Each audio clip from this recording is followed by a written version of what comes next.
Pessoal, chegamos no último dia, último encontro, tudo bem? A vez passada a gente falou bastante coisa, praticamente completou o conteúdo. Ficou alguma coisa dentro de vocês da vez passada? Muita coisa, né? A gente sempre faz uma revisãozinha no início para a gente poder engrenar e continuar. Quer dizer, a gente poderia estender e ficar mais 10 horas falando, principalmente de física de partículas, que é tudo que aconteceu pós a década de 50, 60, com os aceleradores de partículas, com o modelo de quarks, enfim, muita coisa veio depois da relatividade. Mas a ideia desse curso era ficar só no E igual a MC2 e o filé mignon foi a aula passada, que a gente falou que a energia pesa e a coisa mais extrema, né, o mais chocante é que ela não só pesa, como 99% do nosso peso é devido às energias. Ou seja, a massa, no sentido da mecânica clássica, ela deixou de existir. O peso mesmo é devido à energia. E foi isso que a gente fez a vez passada. Vou recapitular algumas coisinhas para a gente colocar mais alguns elementos que ficaram faltando. Que a gente começou com reações exotérmicas para mostrar que a massa não se conserva. Então você pega um sistema formado, ele tem uma massa menor do que a soma das massas dos constituintes desse sistema. Isso é uma consequência direta das reações exotérmicas e da aplicação do E igual a MC2. Por que da aplicação do E igual a MC2? Porque energia se conserva.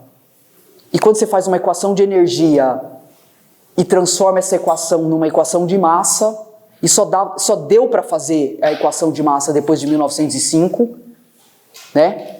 Porque antes não existia essa relação. Essa relação entre massa e energia. Depois de 1905 passou a existir. Então você consegue transformar, entre aspas.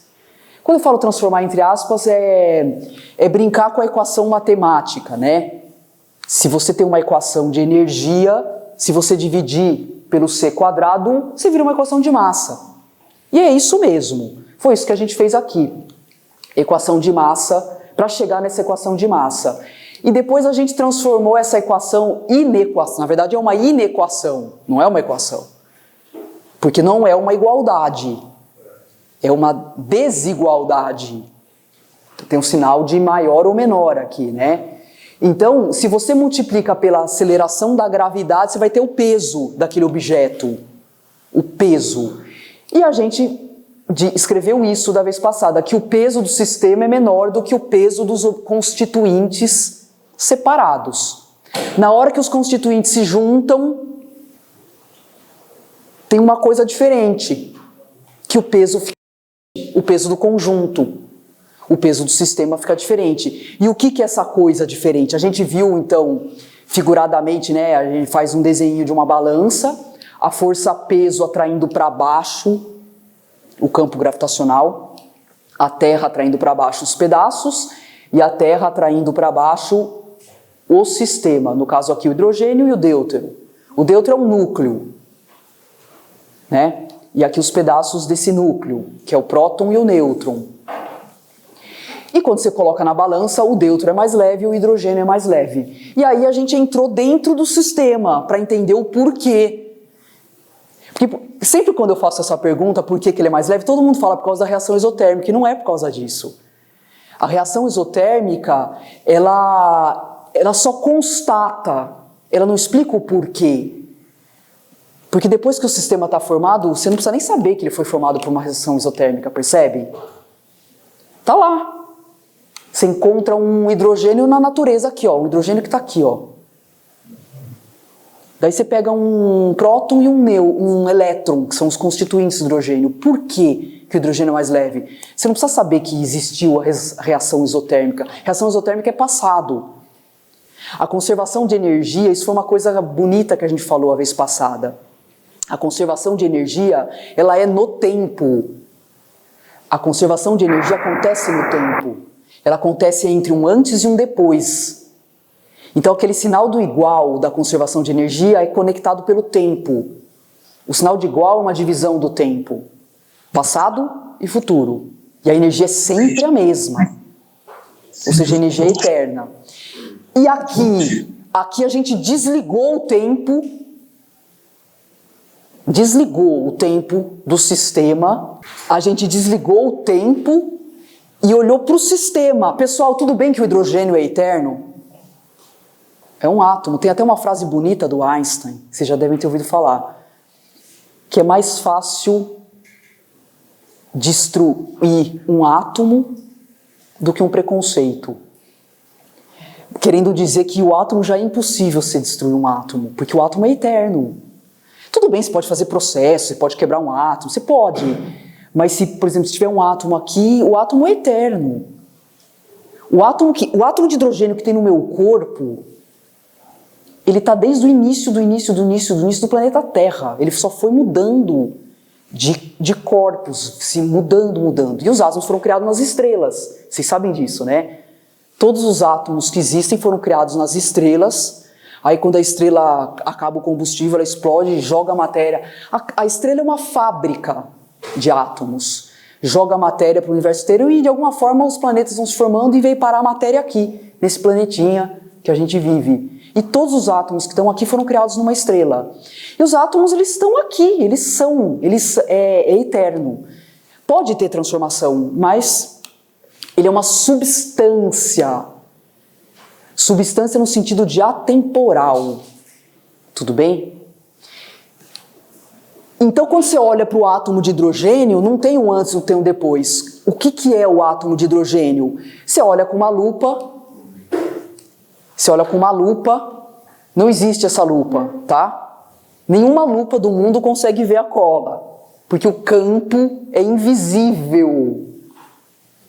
Mas faz de conta que se você conseguisse... Na verdade, a nossa lupa é teórica, é intelectual. É uma lupa mental.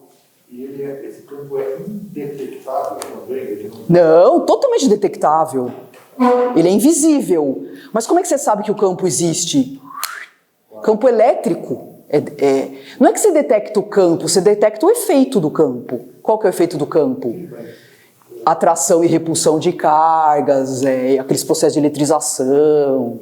O campo ele é tão real. Mas é como a senhora falou, tem que ter um tempo. Quer dizer, eu não detecto o mesh do campo do controle remoto para... Não, o controle remoto não tem o campo. Quem tem campo é a Terra. Você está falando da cola aqui interna? Os campos internos eletromagnéticos entre os átomos e as cargas, o campo forte entre os núcleos, isso tudo, não é uma questão de detectar, é uma questão é um modelo mental que você sabe que ele existe porque tudo funciona em cima desse modelo. A gente realmente acredita nisso. Você poderia viver num mundo sem acreditar em campo? Poderia. Tem até um físico conhecido da Unicamp, acho que o Danilo talvez tenha já ouvido falar, que ele formulou toda uma mecânica sem a ideia de campo. Mas aí é um horror, porque não é hegemônico isso na ciência. Todo mundo hoje acredita em campo. E a senhora falou que... Tem até outra frase do Einstein bonita, que o campo hoje ele é considerado mais real do que a cadeira que você está sentado. Porque chega uma hora que você só fala de campos de energia, campos de energia, campos de energia. O eletromagnetismo inteiro é a descrição dos campos. Fenômenos eletromagnéticos, indução, toda a geração de energia elétrica, lei de Faraday, tudo isso é campo. Você vai falar que o campo não existe? Caramba, em torno de um ímã que faz girar uma bobina, sabe? Então, o campo virou uma coisa... Eu vou falar um pouco, vou botar um eixo histórico para você ver quando que a ideia de campo entrou. Nós vamos falar daqui a pouquinho. O E igual a MC2, quer dizer, todo esse conceito só foi possível a partir de 1905. Não, a ideia da não conservação da massa. Então, quando o Einstein colocou... Isso. Por quê? Porque ele inventou outra energia, né? Toda a descrição do mundo estava em cima da energia cinética, e da energia potencial, que são as energias da mecânica. Quando a gente está na escola, a gente não faz lá conservação de energia mecânica. Energia cinética mais energia potencial igual a uma constante. Não era assim que a gente fazia? Descrição de um movimento de um carrinho na montanha-russa. Problema de mecânica de escola secundária. Movimento do carrinho. Energia cinética e energia potencial é constante. Se não tiver atrito, né? Forças dissipativas. Então, só tinham essas duas energias até 1905. O Einstein inventou outra energia, energia de repouso. Uma energia primordial. Por isso que eu fiz aquela figura do triângulo, que eu gosto muito dessa imagem do triângulo. Por quê? Porque essa aqui é sempre negativa, essa aqui é sempre positiva e essa não tem polaridade. Essa é uma energia anterior a qualquer coisa. Depois que o objeto existe, ele foi criado com essa energia, aí os sistemas se configuram aqui, ó. Então essa é uma energia meio anterior mesmo. Energia de criação. Então, quem puxou o C2? Então, isso é uma dedução teórica. Se você ler o artigo dele, tem tudo lá. Ele começa a estudar a radiação de um corpo com velocidade e isso sai da equação. Gente, matemática, assim, super segura. Já falei isso para vocês. Se você tiver dúvida de alguma coisa, se afixa na matemática. Matemática não tem erro. A antimatéria não foi descoberta por uma fórmula matemática, também falei no primeiro dia. A matemática é um trilho. Você se coloca nesse trilho e ele vai. Tem outra imagem que a gente faz, né? Sabe quando... Imagina que você mora numa casa e vai numa escola, sei lá, a 15 quilômetros da sua casa de cavalo. Na época que não tem carro, estrada de terra, vai de cavalo. E você vai todo dia. Chega uma hora que o cavalo está ensinado, você pode dormir em cima do cavalo, o cavalo vai. O cavalo chega, o cavalo é o trilho. A matemática é um trilho, a matemática é o cavalo, ela leva. Trilho seguro. É claro que de vez em quando tem que inventar uma matemática nova. Mas a matemática quis dizer, por exemplo, quando o Einstein desenvolveu a relatividade geral, em 1915, ele foi buscar uma matemática que já existia e que não tinha significado na física, para descrever a curvatura do espaço-tempo, que é a matemática de Riemann. Já existia essa matemática e ninguém sabia, sabe? Porque a matemática é abstrata, a matemática é uma lógica abstrata que ordena o pensamento. E muitas vezes não tem imagem no mundo. Imagem no mundo é aquela coisa assim, o que essa matemática significa aqui, na nossa realidade fenomenológica? Às vezes não tem. Por isso que ela é preditiva, ela está na frente, ela é abstrata, ela é o trilho. Então se segura na matemática, a matemática é confiável. Então isso aqui saiu de uma equação matemática. Toda a relatividade do Einstein saiu de formulação matemática. Não tinha comprovação experimental. Pessoal, 1905, o homem não voava, ainda não tinha avião. Aí ele fala de todas as transformações de espaço e tempo na relatividade restrita, que velocidades relativistas têm distorções do espaço e do tempo. Como é que você comprova isso experimentalmente? Não comprova. Por isso que ele não ganhou o prêmio Nobel. Demorou 2 décadas para eles começarem a construir os aceleradores de partículas para atingir velocidade relativística. Não vai ser andando de automóvel que vai ter os efeitos da dilatação do tempo. Porque precisa estar com velocidades muito altas, né? Para você... Então, tudo matematicamente perfeito. Só que demorou. Demorou para a tecnologia se expandir, né, se desenvolver, para eles começarem a comprovar os efeitos da teoria da relatividade. Então isso aqui, super, assim, rigor matemático. Ele não tirou da cartola essa equação. Isso não existe na ciência, pessoal. Não existe. Não é assim, tirar uma fórmula do nada. Não tem isso. Ó. Tudo deduzido. E aí, o que é essa lupa? É uma lupa intelectual. É a teoria da relatividade, essa lupa. Essa lupa que permitiu entrar dentro do sistema, dissecar o sistema e dizer que o sistema é feito de pedaços mais uma cola. Os pedaços têm uma energia E igual a mc2 e a cola tem as duas energias já conhecidas. Então é isso que tem dentro do sistema. O sistema é feito de 3 ingredientes e não só 2, como todo mundo sempre pensa. É intuitivo você falar, o hidrogênio é feito só de próton e elétron. Não é intuitivo? Não, ele é feito de 3 ingredientes. Próton, elétron e a cola. E a cola é a soma dessas duas. Tudo bem?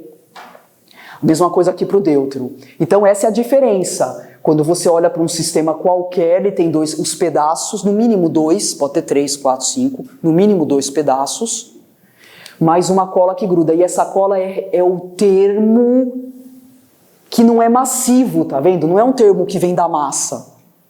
É um termo abstrato, que vem do campo e da energia cinética. É esse termo aqui, que quando a gente colocou bonitinho o peso do hidrogênio, ó, mg, peso, tudo assim, com bastante rigor matemático. Isso aqui é a cola, que é a soma das duas energias. E aí o que a gente viu? Mas mesmo assim é estranho.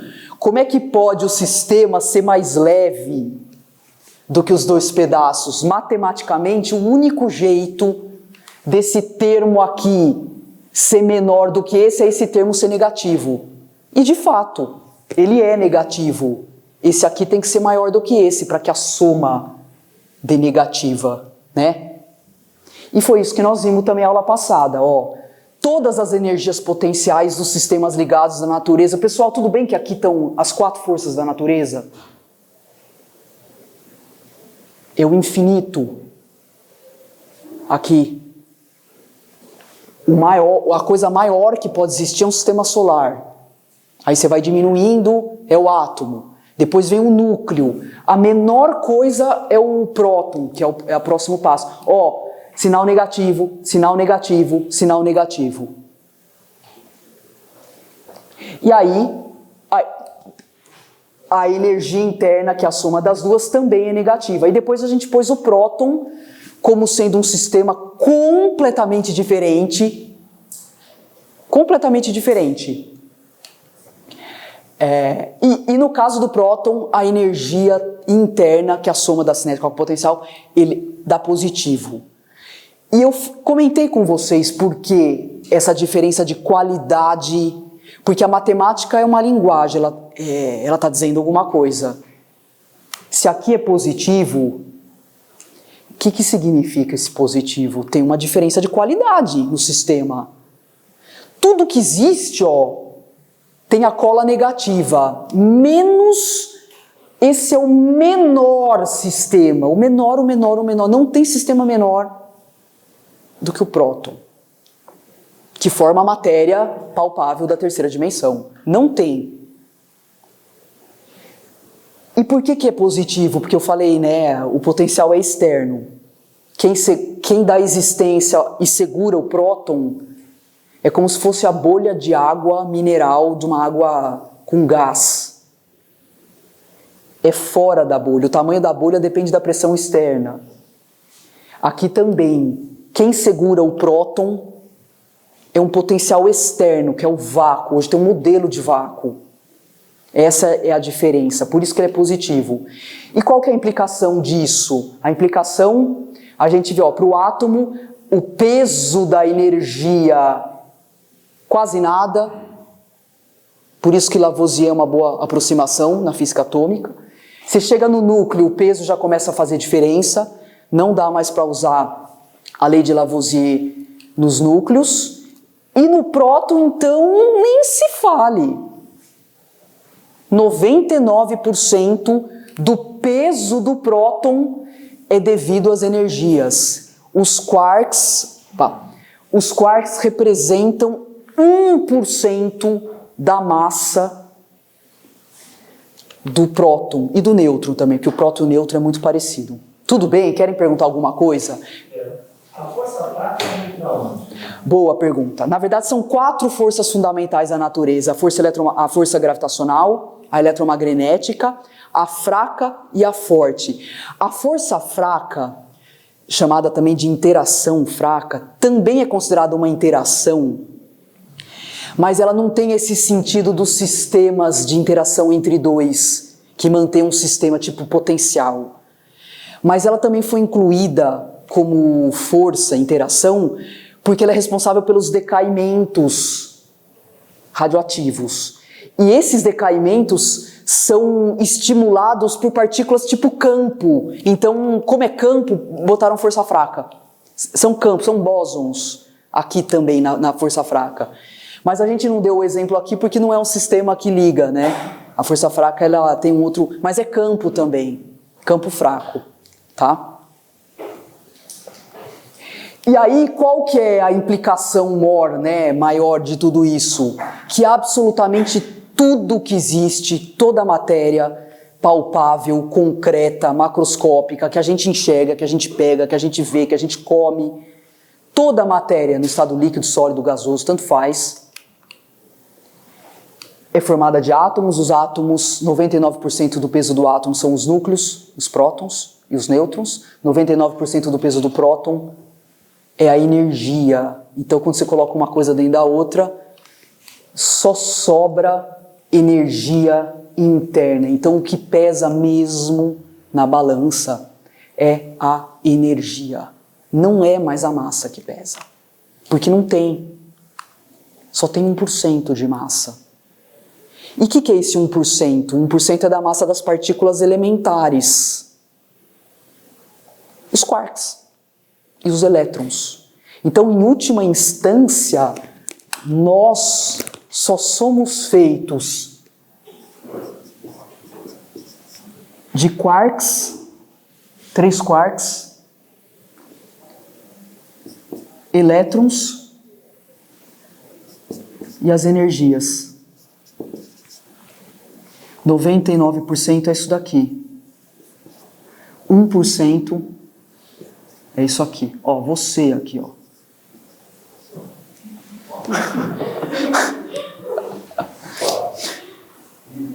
Horrível esse hominho. Não vou apagar, porque dá muito trabalho apagar aqui. Tudo bem? E esse 1%? Agora nós vamos falar um pouquinho sobre esse 1%. Então, olha a história do desenvolvimento da matéria e da energia ao longo de 4 séculos. O Newton foi o cara que falou a palavra, ele inventou a matéria. Inventou assim, né? Ele denominou matéria. O que é matéria lá? Você pega o Principia, o livro do Newton, 1700.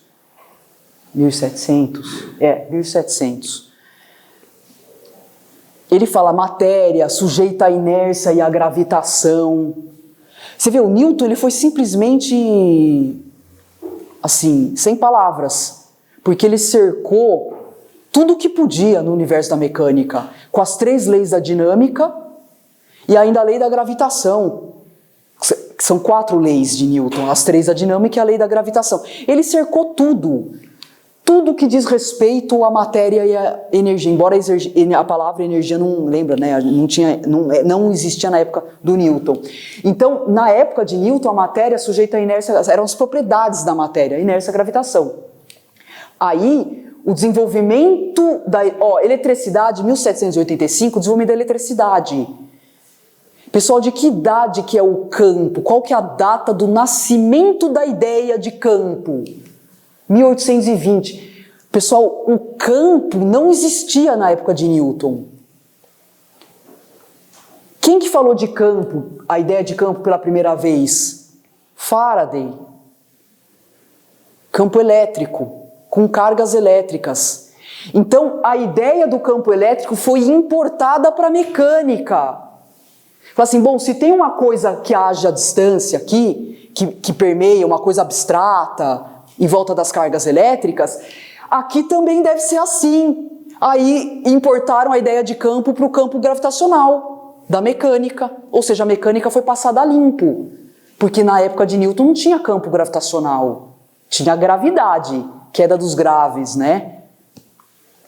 mas não tinha o campo, a descrição do campo só depois do campo eletromagnético. Quando Coulomb fez a lei dele, a lei de Coulomb para atração entre cargas, que foi aqui, olha, não tinha campo elétrico.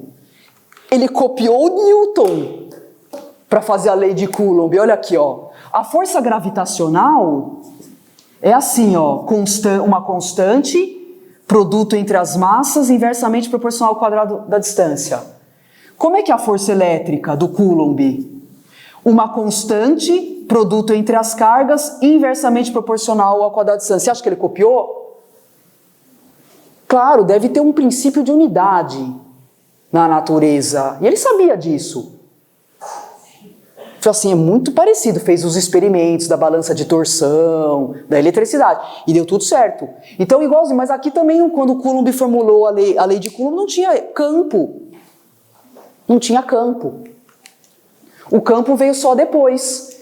Aí, com a ideia de campo, abriu todas as portas para desmaterialização das coisas.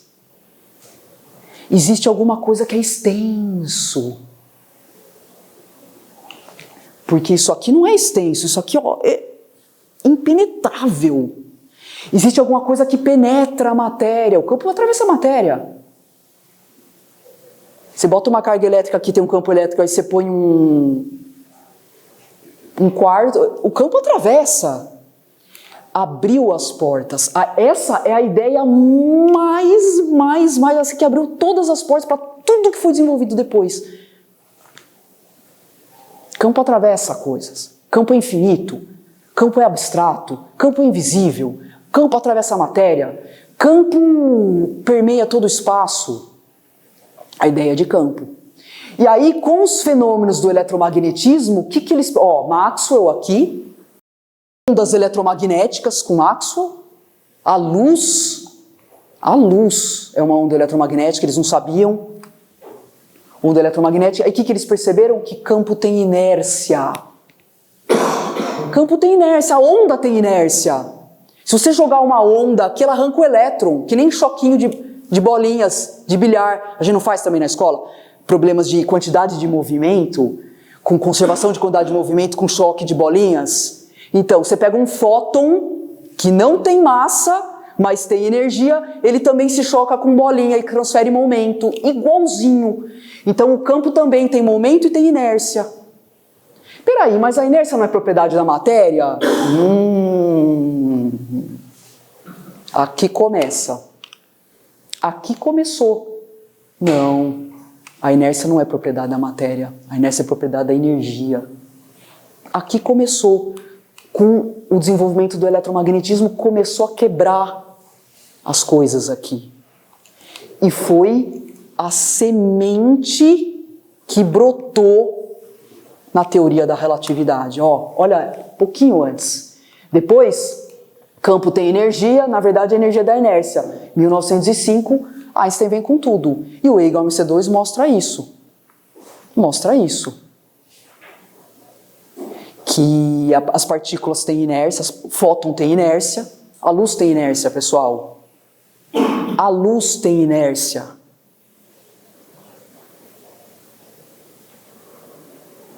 Não sei se vocês já viram isso, se você jogar Bom, o próprio... Tem uma dedução que se você joga um laser, um feixe de luz numa superfície, ela transfere momento para a superfície, cria força... Transfere momento para a superfície. O efeito fotoelétrico, joga uma luz lá, a energia do fóton transfere para o elétron escapa. Então a luz é a energia que tem inércia. Aí em 1905 veio a relatividade, depois de 10 anos, além da energia ter inércia, ela também é atraída pelo campo gravitacional, relatividade geral. Pessoal, roubou, a energia roubou as duas propriedades da matéria, foram para a energia. Com a relatividade de Einstein em 1905, com a relatividade de 1915. Então, a massa, no sentido newtoniano, perdeu as características. Não só perdeu a inércia como a gravitação, a gravidade, como também desapareceu no sentido de massa que pesa na balança, porque 99% do peso de tudo é energia. Pessoal, a massa desapareceu no nosso entendimento da física. 99% do peso de tudo é energia. E o 1%? O 1%, com o desenvolvimento da física de partículas, modelo dos quarks, depois da década de 50, 60, 2012, a detecção da partícula de Deus, o bóson de Higgs, que mostra que... Pessoal, qual que é a ideia que está por trás desse 1%? Qual que é a ideia? Existe um campo energético, uma rede de energia, uma rede energética, que uma partícula elementar, isso só vale para as partículas elementares. Por quê? Porque se não for elementar e for um sistema, se ainda quebra em duas partes, e aí tem energia potencial que gruda as partes. Aí você vai quebrando, pega os quarks. Um quark, se ele é elementar, é porque ele não pode ser quebrado em duas partes. Então ele é considerado um ponto adimensional. Não tem dentro dele. Porque se ele tivesse um tamanho, ele poderia ser quebrado. Tudo que tem tamanho pode ser quebrado. Em dois, dessa sopa energética. Mesma coisa o vácuo. Por que eu não percebo o vácuo aqui? Porque eu não tenho energia suficiente. As coisas macroscópicas têm pouca energia. Você só consegue perceber se você aumentar a sua energia. Então, se eu fizesse assim, com a energia do vácuo, eu ia descolar uma partícula do vácuo, porque o vácuo é cheio de partículas. O modelo de vácuo que a gente tem hoje, tá? Cheio de quarks. Invisível, de tão fino que ele é. E aí não forma uma irritação, um inchaço, que é muito maior do que o tamanho do bico. É muito maior. O bico nem está lá mais, mas tem um inchaço. Então, a maneira como essa partícula elementar interage com essa rede forma um inchaço aqui. Esse inchaço é uma massa aparente. Não é a massa da partícula, porque a partícula não pode ter massa, ela é um ponto sem tamanho. Então a massa da partícula elementar é dada por fora, pelo meio externo. Então é uma massa aparente. E quanto maior esse inchaço, maior a massa. Quanto menor o inchaço, menor a massa. A massa depende da rede, né? Não, depende desse coisinho aqui, que ninguém sabe por que explicar. Por que a massa de um quark up é diferente da massa do quark down, que é diferente da massa do... Ninguém sabe por que a interação das partículas elementares é diferente no campo de Higgs. Dois quarks do mesma característica. Aí é igual. É a mesma massa. É a mesma massa. O quark up é quark up. Universalmente, quark up, tabelado, massa do quark up. Então, a explicação da massa desse 1% que faltava, esse 1% que faltava entender de onde vem a massa, porque aqui a gente já entendeu, a massa vem da energia que pesa na balança. O 1% que faltava é da interação com o campo externo, porque as partículas, se elas são pontos, você não consegue ter massa dentro do ponto, tem que ser externo. Essa é a ideia do campo de Higgs, tudo bem? Que veio, ó como é tardio, né? Quer dizer, tardio. 2012 ele foi detectado, ele foi previsto, teoricamente calculado, 48 anos antes. Também contei a história do Higgs, né? Ele tinha 35 anos quando ele fez esse cálculo. Modelo teórico, a matemática, tá vendo? O trilho. Então assim, ó, de acordo com o modelo teórico matemático que está perfeito e sólido, você vê, ninguém abandonou, hein? Tem que existir o bóson de Higgs. 48 anos para desenvolver a tecnologia, para chegar nesse grau de energia. para conseguir detectar. Você vê, ninguém existiu, porque a matemática é... E ele ganhou o prêmio Nobel com 85 anos, né? Uma vida de... Né? Imagina, se esperar 50 anos... É claro que ele não ficou sentado na cadeira esperando, óbvio. Mas, depois de 50 anos que ele falou isso, ele ganhou o prêmio Nobel. Então, como que a gente pensa essas rupturas, né? Antes da relatividade restrita, a inércia e a atratividade, a gravitação, eram propriedades da matéria. Depois da primeira relatividade, a inércia passou para a energia, porque campo, fótons têm inércia. E eles não têm massa. E aí, com a segunda relatividade, a relatividade geral, a gravitação passou e a massa desapareceu, né? Você percebe que não tem massa? Não, a massa desapareceu. No sentido newtoniano, não tem mais massa. Porque 99% é energia cinética e energia potencial e 1% é uma massa aparente desse campo de Higgs externo. Ou seja, não é massa. Aí tem uma coisa interessante que eu queria mostrar para vocês, que também vocês já devem ter lido em bastante coisa de divulgação da teoria da relatividade. Isso para quem é professor é interessante também. Se você pegar, por exemplo, um próton em repouso, ele tem a energia de repouso que a gente já comentou, que é o mc².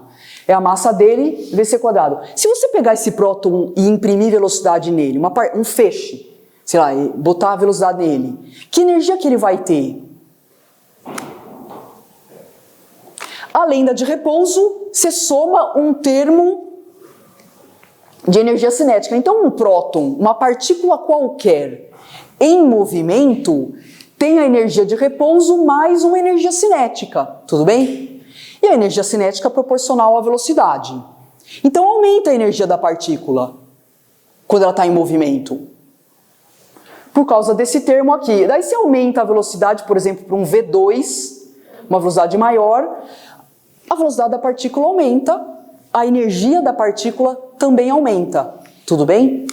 Só que esse termo que vem da energia de repouso, que é o mc², esse termo é fixo, tudo bem? Porque só é a velocidade que aumenta, a energia de repouso é fixa, é o zero de energia, né? Vamos dizer assim. Na mecânica clássica, o zero de energia é zero. Na mecânica relativística, o zero de energia não é zero, é mc². Porque uma partícula parada tem energia de repouso. Então, isso daqui é fixo. Esse é o termo que vem da massa, é o termo de energia que vem da massa. E esse aqui varia com a velocidade, é o termo que vem da energia, tudo bem? Aí a gente pega nos livros didáticos, em muitos papers, em muitos materiais de divulgação, que o pessoal fala dessa tal da massa inercial e da massa de repouso. Pessoal, a massa de um objeto é fixa. O que aumenta com a velocidade é a energia, não é a massa. Vocês já ouviram falar da massa inercial? Um elétron num acelerador de partículas, ele fica com mais massa. Vocês já ouviram falar disso? Ele não é que ele fica com mais massa, porque a massa é fixa. Na verdade, o que aumenta é o termo da energia. Agora, você pode dizer que ele fica mais pesado, porque é a energia que pesa. Mas você não pode dizer que ele fica com mais massa. Percebe? Então, tem algumas linhas de ensino que gostam dessa terminologia dupla para a massa. A massa quando ele está parado e a massa quando ele está em movimento. Eu, pessoalmente, não gosto. Por quê? Porque a massa é única. A massa é sempre fixa. O que aumenta é a energia. E como a energia pesa, isso não é todo mundo que sabe. Não é todo mundo que sabe. Ninguém divulga que é a energia que pesa. Você já leu em algum lugar que a energia pesa? Veio aprender aqui nesse curso. Eu também, só aprendi na pós-graduação. Eu só aprendi quando eu comecei a frequentar a USP, fazer os cursos de física nuclear, de não sei o quê. A gente não aprende isso de maneira... na licenciatura, enfim. Então, o peso sim, do próton ou de qualquer partícula aumenta quando ele está acelerado lá nos aceleradores de partícula. O peso aumenta, a massa não. Mas como é a energia que pesa, é por isso que o peso aumenta. E tem uma maneira sintética que o próprio Einstein escreveu a energia de uma partícula. Vocês sabem como é que você junta essas duas energias numa fórmula única? Essa é a de repouso. Se você incluir um termo cinético aqui, tem um fator que você coloca aqui. O fator de Lorentz. Vocês já viram essa expressão? Então, na verdade mesmo, a energia de uma partícula em movimento é o MC2 mais a energia cinética, que de uma maneira sintética, o fator de Lorentz da relatividade, restrito está no artigo dele, dá conta desses dois termos. Olha a perfeição matemática, dá conta. O fator de Lorentz depende da velocidade, é um termo assim, ó.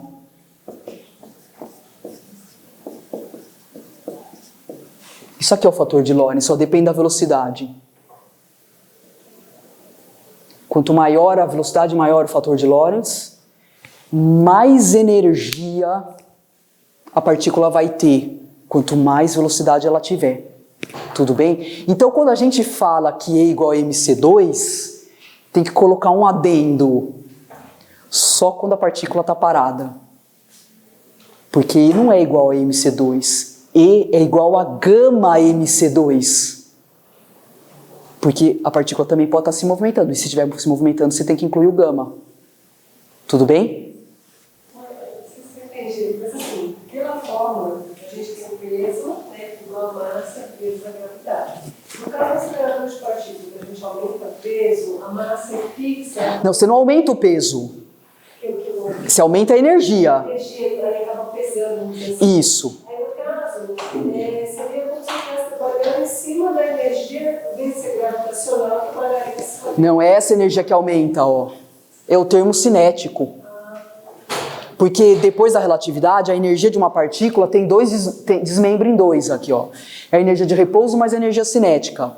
Então, se você aumenta a velocidade de uma partícula, acelerando dentro do acelerador, aumenta a energia cinética. Então, isso aqui aumenta. Quando acontece uma fissão nuclear, por exemplo, quando você transforma o mercúrio que tudo bem? Ouro, né? Mas isso é outra coisa. É outra coisa. Fissão, processos de radioatividade, de decaimento, é um núcleo se transforma em outro, emite partícula, emite radiação. Não é isso, não é. Tá? Tudo bem com isso aqui, pessoal? Isso aqui é uma discussão educacional, na verdade, de natureza didática. Tem muitos livros que adotam essas duas terminologias. Eu, pessoalmente, mais ou menos. Mas também é o que dá para o ensino médio. Apesar que se eu fosse dar aula no ensino médio, eu já entrava com isso aqui já direto. Eu já ia com tudo isso. Você vê, não tem complicação de matemática aqui. Eu já colocava tudo que tinha direito. Porque a matemática não é difícil aqui, né? Ia demorar para entender os conceitos, mas aí a gente se acostuma. Tudo bem, pessoal? Perguntas aqui. A gente aprendeu a vida inteira um foguete acelerando está próxima da luz, a massa dele aumentaria infinitamente. Então, é exatamente isso. É exatamente isso. Não é a massa, é a energia que aumenta. O peso aumenta, é verdade, o peso aumenta. O peso aumenta. Por quê? Porque, aqui, quer ver? É assim, você pega uma partícula com velocidade de 10 e uma partícula V1 com uma velocidade de 30. Qual que tem mais massa? Nenhuma. As duas têm a massa igual, vai. Massa M. Qual que tem mais massa? Nenhuma. Qual que tem mais peso? A segunda. Por quê? Porque como é que a gente vê? Essa aqui, se você colocasse uma balança, o que você ia colocar como força-peso, na força-peso? A energia de repouso e a energia cinética pesam na balança. E aqui, também. a energia de repouso, mc², e a energia cinética, mv² sobre 2, pesam na balança. Só que essa aqui tem um peso maior. Percebe? Porque é a energia que pesa, mas a massa é a mesma. Pessoal, a massa, se pergunta para um físico de partícula, se tivesse essa chance, e vai, sei lá, para um instituto de física, bate na porta de um físico de partículas e pergunta para ele falar sobre a massa. Lembra no primeiro dia que eu falei que a relatividade distingue o que é absoluto dos relativos? A massa, ela é invariante por referencial.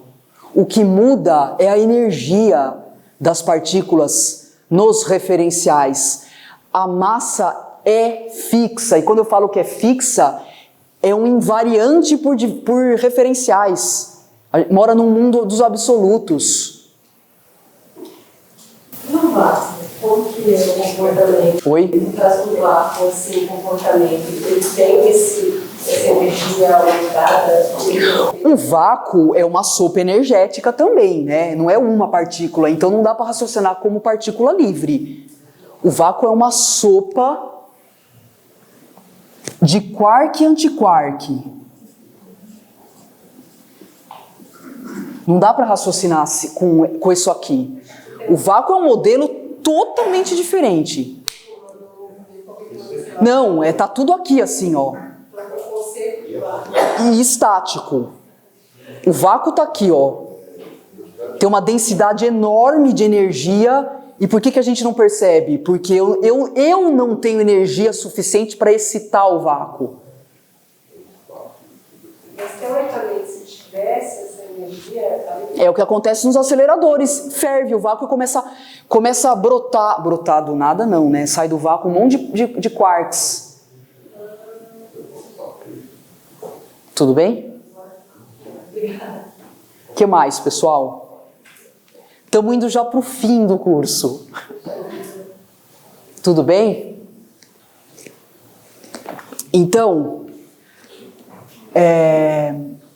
o que nós fizemos aqui, nesses 3 encontros, 4 encontros? A gente colocou uma sequência de ideias que tinham uma intenção. Eu pus didática entre aspas, porque é uma intenção, tudo bem, ela é didática, mas é uma intenção de um ordenamento que pudesse fazer sentido para um entendimento maior do que foi colocado aqui, do E igual a MC2. Então o que a gente viu? Vamos fazer uma retrospectiva. Primeiro encontro, a gente falou como é que o universo físico clássico se estrutura, lembra? Palco, ator. Colocamos aquela estrutura do universo físico clássico. Depois nós falamos o que mudou naquela estrutura para o universo físico relativístico. Que a massa vai lá para cima, deixa de ser ator. A massa vai para o palco, ligada à energia. Isso já é uma bagunça. Tipo, tem que mudar. A teoria tem que mudar para abarcar essas rupturas na estrutura. E quando Einstein colocou o E igual a MC2, ele tinha essa estrutura da mecânica dentro dele. Os físicos conhecem, essa estrutura ela é uma arquitetura sólida, é uma maneira de pensar que a gente interiorizou ao longo da nossa formação. Então, quando boto uma massa lá em cima, eu falo, tem alguma coisa errada aqui. Mas ao mesmo tempo eu confio na matemática do E igual a MC2. Então a massa altera o palco. Foi isso que motivou a relatividade geral. A massa altera o palco, porque ela está no palco. Na verdade a massa está integrada com o palco. A massa está unificada com o espaço-tempo na relatividade geral. Depois a gente mostrou as 3 energias do mundo. É mais ou menos uma sequência. É claro que eu falei muito mais coisas, eu só pus os pontos mais importantes, que a gente pode identificar como, sabe, uma estaca, assim, de uma sequência. Depois a gente colocou as reações exotérmicas com o intuito de mostrar que Lavoisier não vale, que tem massa saindo do sistema devido à energia do fóton emitido nas reações.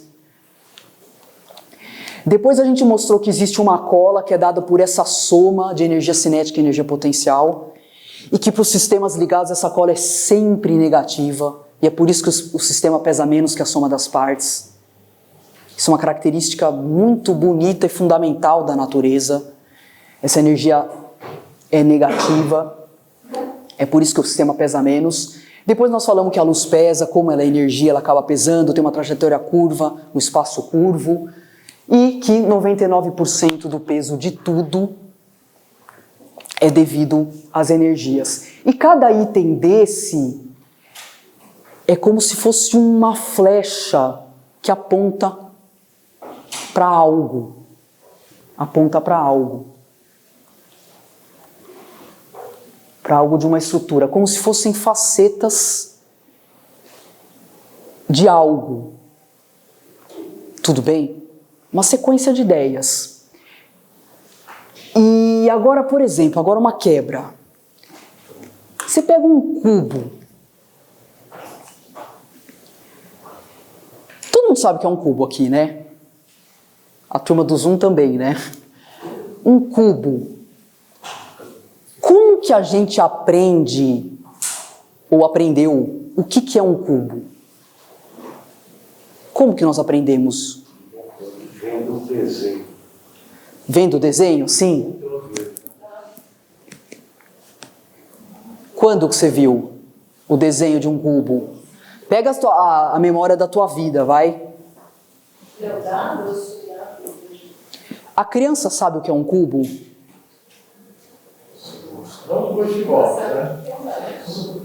Ela sabe o que é um cubo, objeto, cubo, não sabe? Não o cubo matemático, esse é o cubo matemático intelectualizado, não é isso que eu estou falando. Porque esse a gente aprende na escola, bota 3E, já aí você estraga, né, algumas coisas. A gente aprende fundamentalmente, isso sempre é assim. Quando a gente é criança, e você, por exemplo, observa uma criança, ela manuseia o cubo. Ela pega na mão um dado, ou aquela caixinha que ela ganha de presente, que tem formato cúbico. Daí o que ela faz com aquilo? Ela não tem um intelecto desenvolvido, ela não sabe nada de matemática, nada de XYZ, nem de coordenadas cartesianas do cubo, né, que tem as arestas iguais, não sabe nada.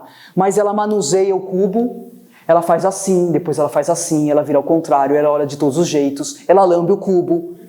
Ela vira e fala, nossa, a outra face é igual. Aí ela vira assim, nossa, é igual.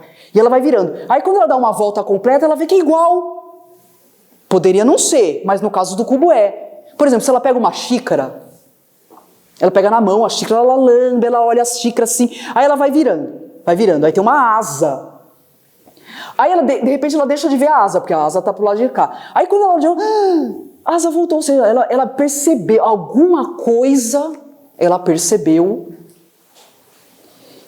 e com aquele manuseio todo, que é uma sequência de ações temporais, parece que ela, depois de se esfregar no cubo, de lamber, de olhar, tato, virar de todos os jeitos, parece que faz um claque na cabeça dela.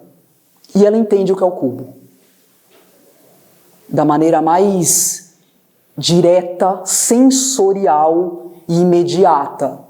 Ela sabe que aquilo é um cubo. Tudo bem? Muito bem. O que isso significa? Que nesse claque, um conceito de cubo, ideia que mora no mundo abstrato, se estabeleceu. E ela aprende todos os cubos, não só aquele que ela pegou na mão. Porque é um conceito abstrato. É um conceito que não tem forma. Depois que fez o claque, o que se estabeleceu dentro dela não é mais temporal. É um conceito absoluto. Quer ver uma coisa? O que é isso aqui? Um cubo. Tudo bem. Faz de conta que é um cubo. Você já tinha visto esse cubo? E como é que você sabe que é um cubo? Você não tinha visto esse, mas o conceito que você aprendeu de cubo te permite fazer porque você aprendeu a ideia, uma abstração, e você consegue identificar em todos os cubos do mundo, independente do formato, do papel, da cor e da faceta que você olha. Porque se a gente tivesse, por exemplo, imagina que eu estou num planeta onde não tem cubo. Aí eu pego e mostro para um ser vivente desse planeta e pergunto o que é isso. Ele vai olhar, ele não vai falar que é um cubo. Porque ele vai precisar olhar assim, ele vai fazer igual a criança. Ele vai ter que ver assim para perceber que todos os lados são iguais. Ele vai girar, ele não vai lamber, né? Mas a criança lamberia. Aí ele aprende o que é o cubo. Você não precisou ver a faceta do lado de cá para ver o todo. Você não precisou ver a faceta aqui de trás para ver o todo. Mas o todo é maior do que a faceta. Cada um viu uma e por um processo mental, intelectual, você identificou a ideia do cubo, independente das formas. Se eu tivesse falado a palavra cubo, teria o mesmo efeito. Porque o conceito ideia já existe na sua mente, de maneira silenciosa. Sabe o cubo platônico, que mora no mundo do Platão lá, que é um mundo abstrato, na caverna do Platão? Ele está lá, silencioso. Quando eu falo a palavra ou mostro a caixa, ele aparece, ou seja, é um conceito, faz o claque na sua cabeça, e esse claque é o momento que o conhecimento se estabelece dentro de você de maneira atemporal. E o que nós fizemos nesse curso?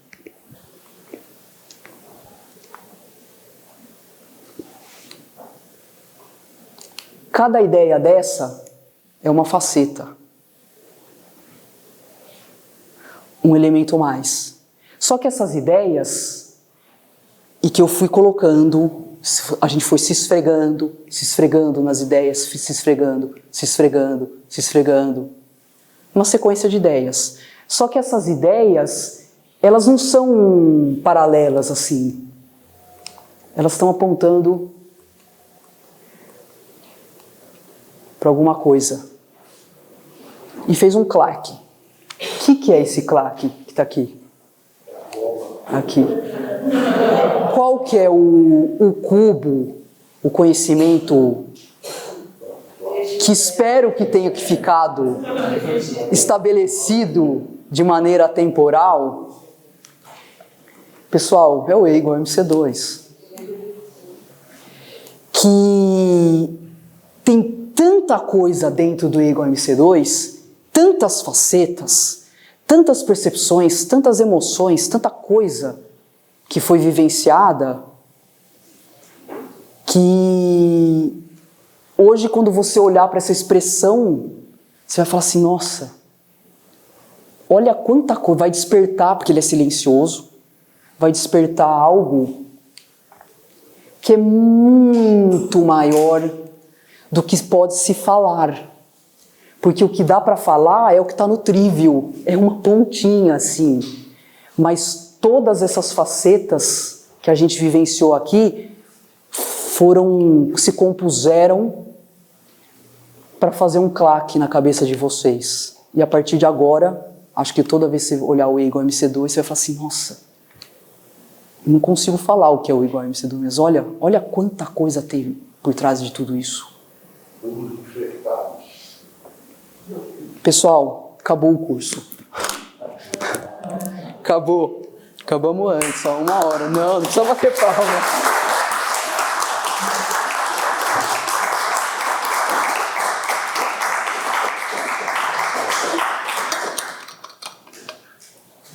E agora vamos para Curso 2, volume 2. Podia ser um só de relatividade, né? Mas aqui a gente já falou bastante coisa, né? De relatividade.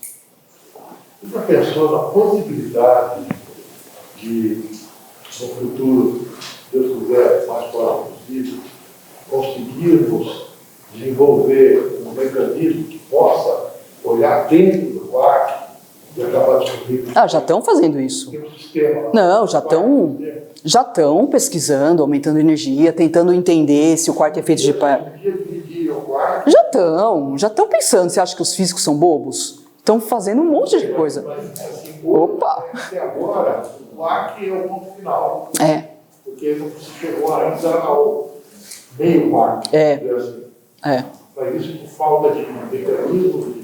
Não existe nenhuma coisa que comprove assim, absoluta que o quarto é o ponto final. Depende muito do nosso sistema de medida ou de observação. Não, eles estão desenvolvendo modelos para tentar entender se esse aqui, por que esse é diferente desse. Esse é um caminho, né? Porque se esse tudo bem, se eles são elementares, por que eles são diferentes?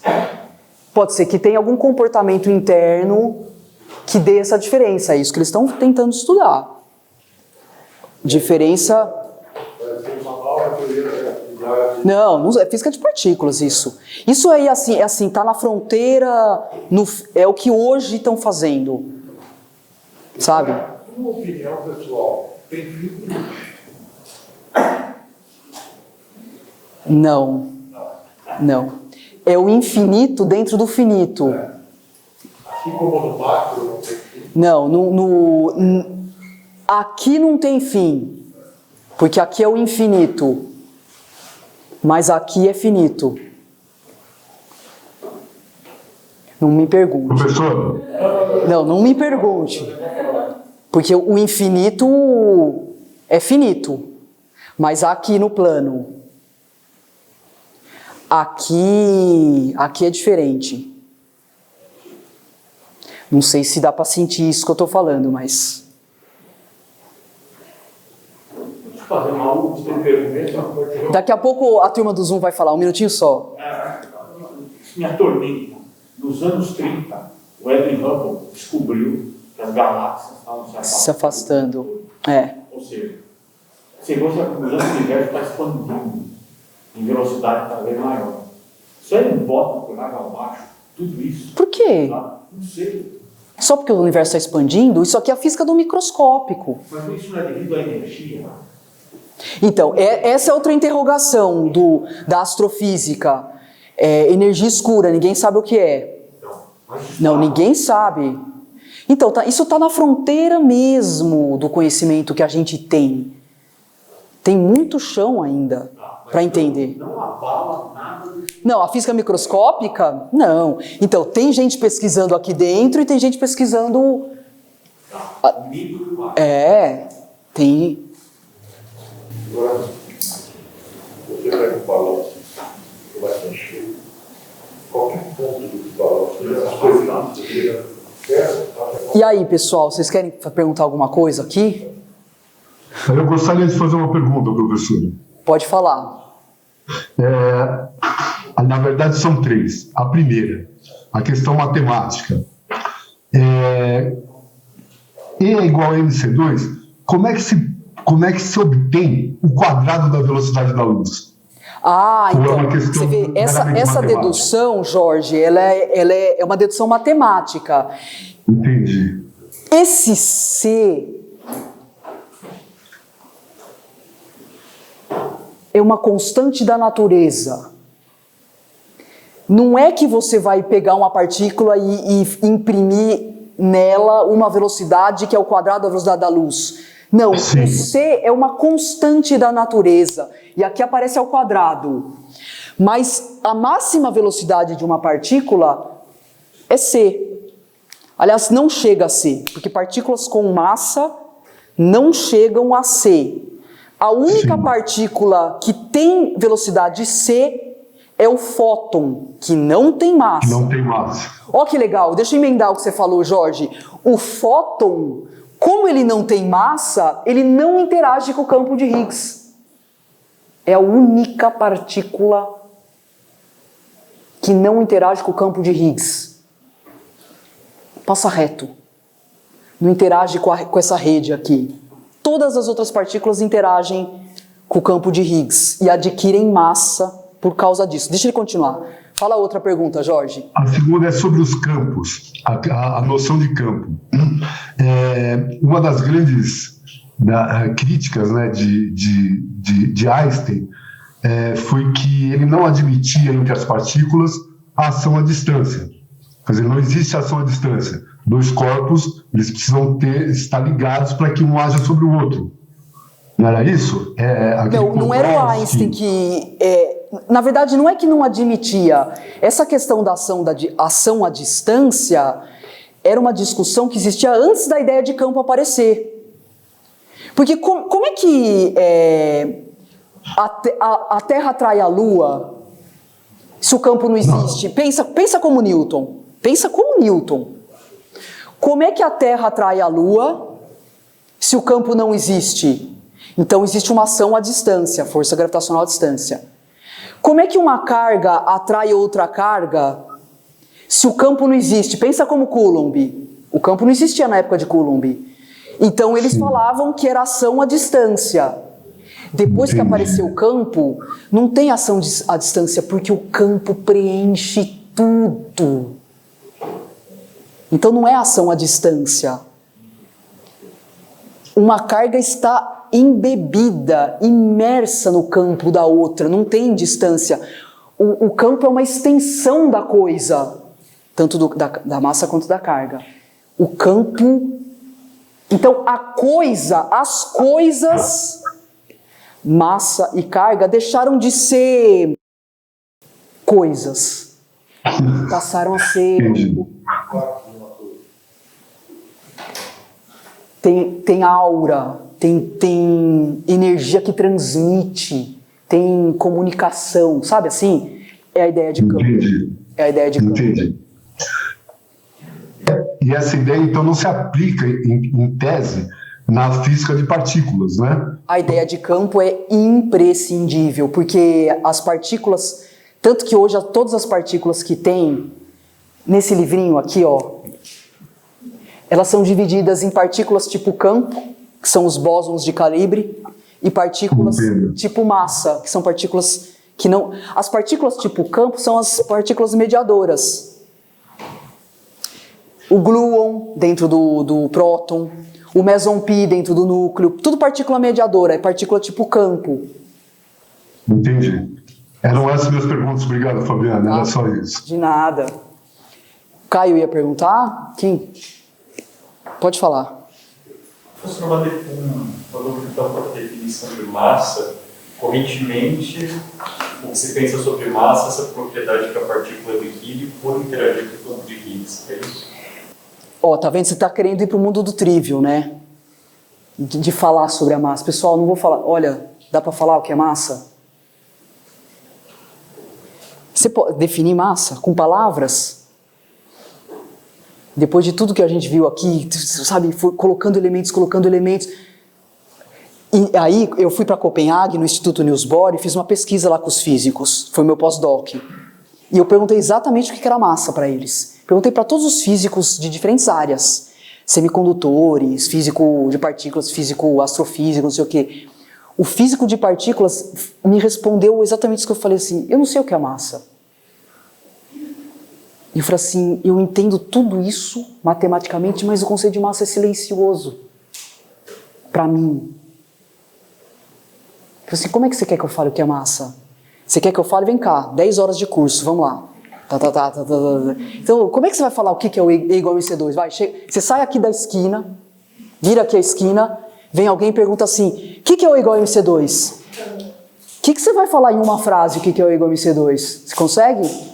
Depois de tudo que foi colocado? Percebe? Esse é o mundo do quadrível, é o mundo que não dá para falar. Esse é o mundo do quadrível, é um mundo de sensações, de contas, de fórmulas, de simbolismo, de estrutura. Eu não consigo falar de massa. E por que eu falo de estrutura? Porque eu não consigo falar de massa se eu não falar de energia. Eu não consigo falar de massa se eu não falar de momento. Eu não consigo falar de massa se eu não falar que a luz pesa. Eu não consigo falar de massa se eu não falar de Higgs. Eu não consigo falar de massa se eu não falar... Então, é um mundo que é estruturado. Totalmente estruturado. Averbal, silencioso e eterno, atemporal. Quer definir? Pode definir, vai escrever no livro. Mas é o mundo do trívio, as definições. Está tudo conectado, né? Tudo conectado. Tudo conectado. Esse é o mundo do quadrívio, que precisa se esfregar. Que só quem pratica e se esfrega nesse mundo que consegue entender. Vocês estão entendendo, porque depois de 4 encontros vocês estão entendendo o que eu estou falando. Agora, quando você vai para um outro tipo de conhecimento, sei lá, de humanidades, deve ter muita gente da área de humanas aqui, que é outro tipo de conhecimento, é um conhecimento que não tem essa estrutura que a gente está falando, não tem simbolismo, não tem linguagem matemática. Depois eu quero conversar com a nossa amiga, Darcy, né, que é da filosofia. Apesar que tem muita filosofia dentro da física. Então, é o mundo do indizível. Quando você está fazendo um cálculo desse, você penetra no mundo do quadrívio, não vem uma palavra na sua cabeça, mas é prazer total. Você está fazendo uma conta, você fala, nossa, eu entendi. Quando você entende, não tem palavra. Você não está no trívio. Esse é o grande prazer, que os gregos já falavam desse tipo de prazer, né? O prazer pelo conhecimento, né? Hoje ninguém mais tem esse prazer. As pessoas são imediatistas. Ela só quer ficar no celular, contaminado pelas redes sociais, aquela coisa, tem que fazer tudo muito rápido. E não dá para penetrar nesse mundo com pressa. É um mundo mais de reflexão mesmo, de conexão. E o Einstein, vocês conhecem a história, ele, quando ele estava desenvolvendo a relatividade, ele se trancava no porão dele, ficava semanas lá. Silêncio, não conversava com ninguém, só no mundo do quadrívio. E já surgiu uma nova equação que explica o universo, o livro ainda então vai ser... Eu não sei, viu, Dani? Você sabe que a gente torce para ter coisa nova, né? Deve ser muito... Mas passou um século e nada, hein? Nada de... né? Seria legal. Você sabe que quando eles detectaram o bóson de Higgs, em 2012, completou o modelo padrão, que é o modelo de partículas, né? Os físicos de lá, eles até falavam, nossa, eu gostaria muito que a gente pudesse descobrir outras coisas para a gente reformular todos os modelos, coisa nova. Mas agora ainda não tem, tá tudo muito completinho. É claro, assim, eles não entendem ainda que a matéria escura, energia escura, supercordas, todas essas coisas, ainda tem muito chão para ser descoberto, mas a relatividade ainda, putz, ninguém mexeu uma vírgula na teoria da relatividade, viu? Ninguém mexeu uma vírgula para mudar aqui, mudar ali. Porque a energia potencial já existia com Newton, né? Não, energia potencial não também. Energia potencial é nos... Não, porque essa posição, como se chama isso? Na mecânica, na posição quando pousava aqui, quando cai, que energia cinética e assim. Então, mas de qualquer modo, algo parecido já existia, né? Que realmente foi transformando e ganhando significado mais complexo. Né? Isso, né? Outra coisa, o campo necessariamente composto de espaço-tempo. Não entendi. Campo. Como? Campo é necessariamente dimensões de espaço-tempo. Não, o campo, campo é ator, né? Ele permeia. O campo está no espaço-tempo. Então, o campo também inclui tempo. Não, campo é outra coisa. Campo é um prolongamento. O campo, você vê, ele é tão importante que a gente nem fala só campo, é carga-campo. Carga-campo é um ator e massa-campo é outra cor. É uma coisa única. É ator. Ator. O espaço e tempo é palco. É curioso, né? Porque o Faraday, ele não, acho que ele dominava, acho que é matemática básica. Acho que ele não tem muito estudo, né? Entanto... O Faraday imaginou as linhas de campo. E aí o Maxwell formulou as equações e ele foi mais ousado. Maxwell que desenvolveu matematicamente.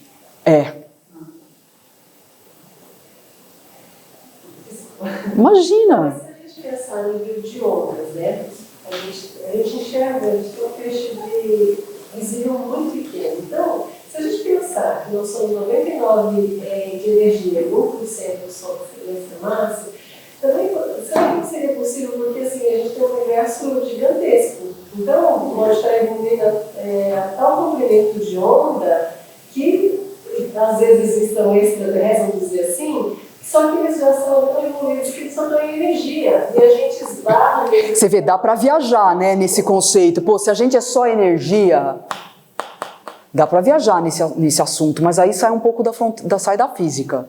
Mas se for pensar bem essa história da energia, porque a partir do momento que a gente tem aquele comprimento de onda que a gente não enxerga, então a gente pode estar convivendo com certos seres ou certas energias que a gente não faz ideia, que a gente tem uma dimensão, sei lá, uma coisa dimensional, né? Ninguém faz ideia que... Mas ó, isso que você está falando não é física, tá? Mas é estranho porque a física ela acaba envolvendo isso. Isso, Que a gente não enxerga.